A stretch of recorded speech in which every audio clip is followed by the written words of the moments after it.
সেই সাথে আমরা এখনো মনে করি যে শ্রমিকের ন্যায্য অধিকার এখনো এই বাংলাদেশে প্রতিষ্ঠিত হয়নি।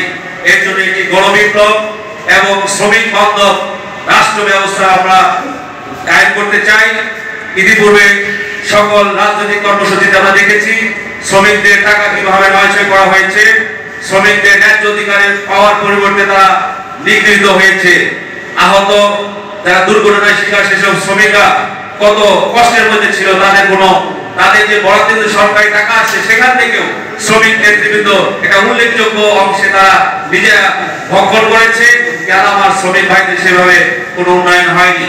এই জন্য শ্রমিক বান্ধব সরকারি ব্যবস্থাপনা প্রতিষ্ঠা করতে হবে এবং রাষ্ট্রীয় পর্যায়ে শ্রমিকের যে আমাদের যে অধিকারগুলো আছে সেগুলো আদায়ের জন্য আমরা পরিকল্পিতভাবে আমাদের সম্মানিত মহোদয় যিনি আছেন তার সাথে আমরা প্রায় যোগাযোগ করব এবং আমরা সরকারের যেসব সুযোগ সুবিধা আছে সেগুলো আমরা নিশ্চিত করার জন্য চেষ্টা করব।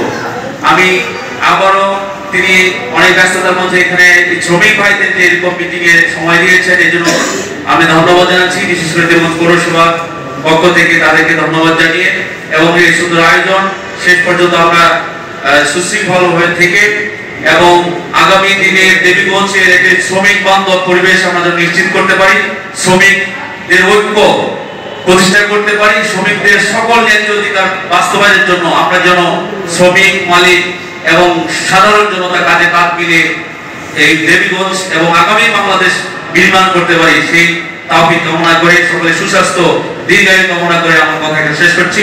আসসালামু আলাইকুম ওয়া রাহমাতুল্লাহি ওয়া বারাকাতুহু।